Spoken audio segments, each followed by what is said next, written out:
رات کے 3 بج چکے تھے۔ پوری گلی سو رہی تھی۔ اندھیرا اتنا گہرا تھا کہ سیدھی کھڑکی بھی نظر نہیں آتی تھی۔ صرف آسمان پر ایک آدھا چاند تھا، وہ بھی جیسے تھکا ہوا، آدھا چھپا ہوا، آدھا روشن۔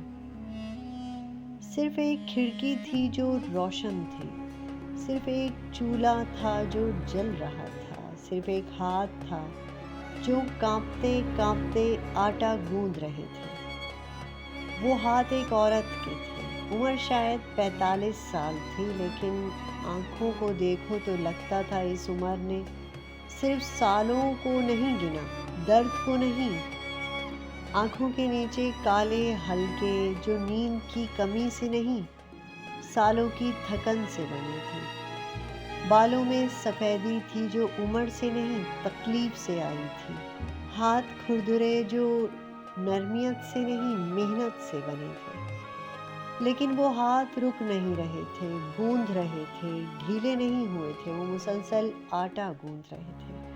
وہ عورت تھی زینب۔ وہ آٹا نہیں گوندھ رہی تھی، وہ دعا مانگتی تھی، آٹے کے ساتھ، پانی کے ساتھ، آنسوؤں کے ساتھ، جو کبھی کبھی آٹے میں گر جاتے تھے، اور وہ پونچھ لیتی تھی، کیونکہ آنسو بھی خدا کی طرف سے ہیں، وہ بھی پاک ہیں۔ یا اللہ، کل صبح میرے بچے بھوکے نہ اٹھیں، بس اتنا کافی ہے مجھے۔ یہ کہانی اس رات سے شروع ہوتی ہے، لیکن یہ صرف ایک رات کی کہانی نہیں ہے، یہ سالوں کی تھکن کی کہانی ہے، آنسوؤں کو آنکھوں میں چھپانے کی کہانی ہے، ایک ماں کی کہانی ہے جو ٹوٹ جاتی ہے لیکن گرنے نہیں دیتی، ایک لڑکے کی کہانی ہے جو اپنی ماں کو دیکھتے دیکھتے انسان بن جاتا ہے، اور ایک مرد کی کہانی ہے جو حسد میں اتنا ڈوب جاتا ہے کہ خود اپنا گناہ نہیں دیکھ پاتا۔ سننا چاہتے ہو؟ تو چلتے ہیں شروع سے۔ بسم اللہ الرحمن الرحیم، شروع اللہ کے نام سے جو بڑا مہربان نہایت رحم کرنے والا ہے۔ 7 سال پہلے یہ گلی بہت الگ ہوا کرتی تھی۔ صبح ہوتی تھی تو ایک خاص خوشبو صبح کے سویرے میں پھیلی ہوتی تھی، وہ تھی تندور کی خوشبو، گیہوں کی خوشبو۔ اس گلی کے کونے پر ایک چھوٹی سی بیکری تھی، دروازے سفید تھے، خوشادہ تھے، اور اسی کی دیوار پر چھوٹا سا لکھا تھا، رحمت بیکری۔ یہ نام عارف نے رکھا تھا، عارف زینب کا شوہر۔ عارف کا کہنا تھا، زینب، جہاں سے لوگ روٹی لے کے جائیں وہاں رحمت ہونی چاہیے۔ پیسہ تو آئے گا لیکن دعا بھی آئے گی۔ عارف ایک ایسا مرد تھا جو ہنسنا جانتا تھا، ایک ایسا مرد جسے گھبراہٹ نہیں تھی۔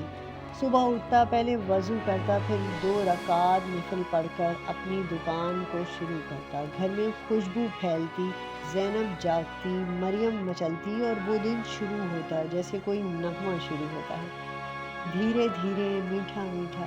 ان کی ایک بیٹی تھی مریم، 5 سال کی، چھوٹی چھوٹی آنکھیں جیسے پوری دنیا تھی، بڑے بڑے سوال اس کے جیسے دنیا چھوٹی پڑ جاتی تھی۔ وہ روز صبح باپ کے ساتھ اپنے بیکری میں آتی، ایک چھوٹی سی کرسی پر بیٹھ جاتی کاؤنٹر کے قریب، اور جب بھی کوئی کسٹمر آتا وہ اوپر دیکھتی اور بولتی، السلام علیکم۔ کسٹمر ہنستے اور سلام کا جواب دیا کرتے۔ عارف بے ساختہ ہنس کے بولا کرتا، یہ میری سب سے بڑی مارکیٹنگ ہے۔ شام کو جب بیکری بند ہوتی، عارف مریم کو کندھے پر بٹھا کر گھر لے آتا۔ مریم اپنے باپ کے کندھے پر بیٹھ کے دیکھتی اور سوچتی، یہ پوری دنیا اس کی ہے۔ ہر رات سب ساتھ بیٹھا کرتے، باتیں کرتے۔ زینب نے کبھی مہنگا کھانا نہیں کھایا تھا، روز وہی سادہ سا سالن، وہی روٹی، لیکن اس وقت سب خوش تھے، وہ کسی جگہ نہیں جاتی تھی۔ ایک رات مریم جلدی سو گئی تھی، زینب چھت پر بیٹھی تھی، چاند تھک چکا تھا۔ عارف نے زینب کا ہاتھ پکڑا اور بولا، زینب، اللہ نے بہت دیا ہے ہمیں، بیکری چھوٹی ہے، گھر چھوٹا ہے، نیا فریج بھی نہیں لے سکتے ابھی تک، لیکن دل میں جگہ ہے، اور وہ ہنسی کسی بھی چیز سے بڑھ کر ہے۔ زینب نے اس کی آنکھوں میں دیکھا اور بولی، ہاں، لیکن کبھی کبھی ڈر لگتا ہے، اگر کچھ ہو گیا تو۔ عارف ہنسا اور بولا، ارے اللہ ہے نا، وہ رازق ہے جو دیتا ہے۔ ایک رات چھت پر بیٹھے عارف نے زینب سے کہا، زندگی کا اصل سکون مال میں نہیں ہوتا، برکت میں ہوتا ہے، اور برکت تب آتی ہے جب انسان دوسروں کے لیے آسانی بن جائے۔ زینب نے وہ بات دل میں اتار لی۔ اس وقت اسے نہیں پتا تھا ایک دن یہی الفاظ اس کا سہارا بنیں گے۔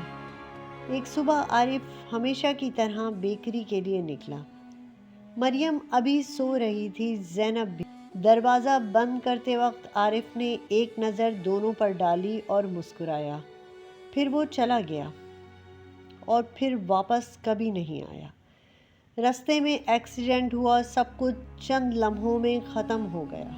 جب خبر گھر پہنچی، زینب آنگن میں کانپتے ہاتھوں سے رہ گئی۔ اس نے سنا پھر چپ ہو گئی، ایسی چپ جیسے اندر کی آواز ٹوٹ گئی ہو۔ مریم بھاگ کر آئی اور پوچھا، امی ابو کب آئیں گے؟ زینب کی آنکھوں میں آنسو بھر آئے، مگر اس نے اپنی بیٹی کو گلے لگا کر صرف اتنا کہا، اللہ نے انہیں اپنے پاس بلا لیا ہے بیٹی۔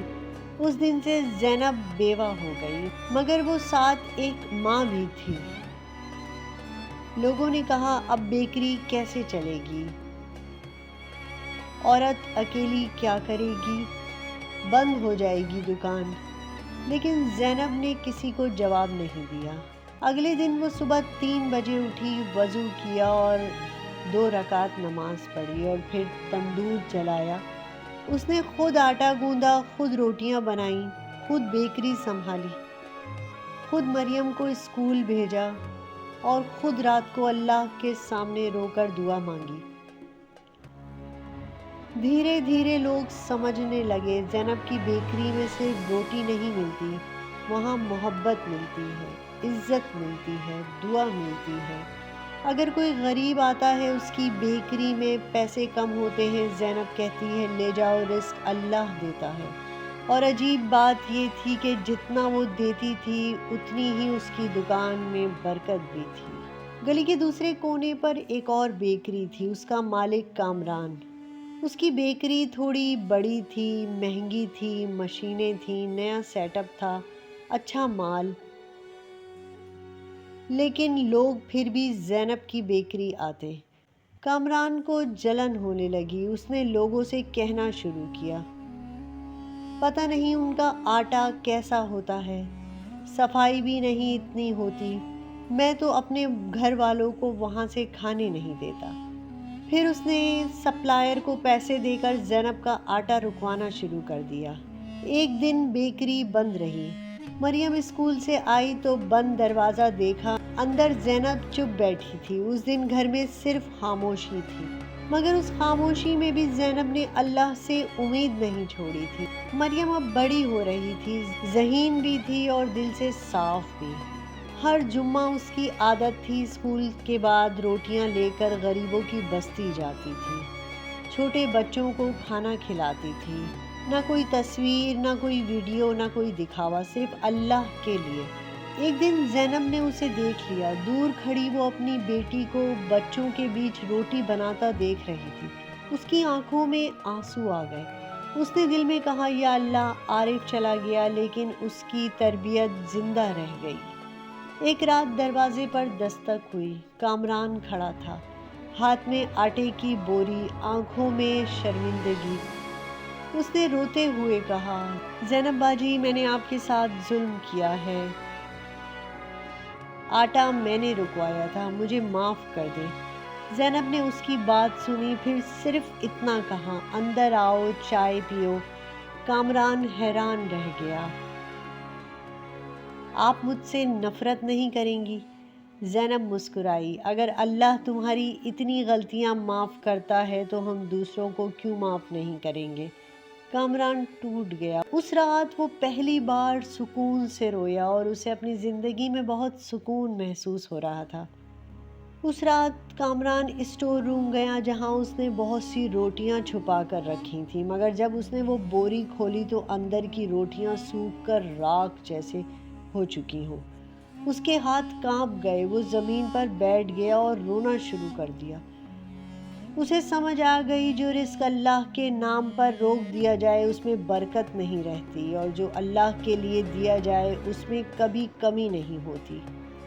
5 سال گزر گئے، رحمت بیکری اب بہت مشہور تھی، مگر زینب اب بھی وہی پرانی کرسی پر بیٹھ کر دعا کرتی، مریم بیکری سنبھالا کرتی، کاؤنٹر پر ایک لائن رکھی تھی: رزق اللہ دیتا ہے، ہم صرف وسیلہ ہیں۔ کامران بھی بدل چکا تھا، ہر جمعہ آٹا لاتا اور لوگوں میں بانٹتا، اور زوردار آواز لگاتا: آج کی صدقے والی روٹیاں میری طرف سے۔ پھر تینوں مل کر غریبوں کو کھانا کھلاتے، گلی میں پھر خوشبو پھیلتی، لیکن اب اس خوشبو میں صرف روٹی نہیں تھی، توبہ تھی، معافی تھی، برکت تھی۔ یاد رکھیں، جو ہم اللہ کے لیے دیتے ہیں وہ کبھی کم نہیں ہوتا، اور جو تم حسد میں روک لیتے ہو اس میں کبھی سکون نہیں رہتا۔ حسد دل کو جلا دیتی ہے، صبر دل کو روشن کر دیتا ہے، اور صدقہ یاد رکھیں، رزق سے زیادہ روح کو امیر بنا دیتا ہے۔ اگر تمہارے پاس آج صرف ایک روٹی ہے نا، تو اس میں سے آدھی کسی بھوکے کو دے کر دیکھنا، اللہ کی رحمت کا دروازہ کھلا ہوا محسوس ہوگا تمہیں۔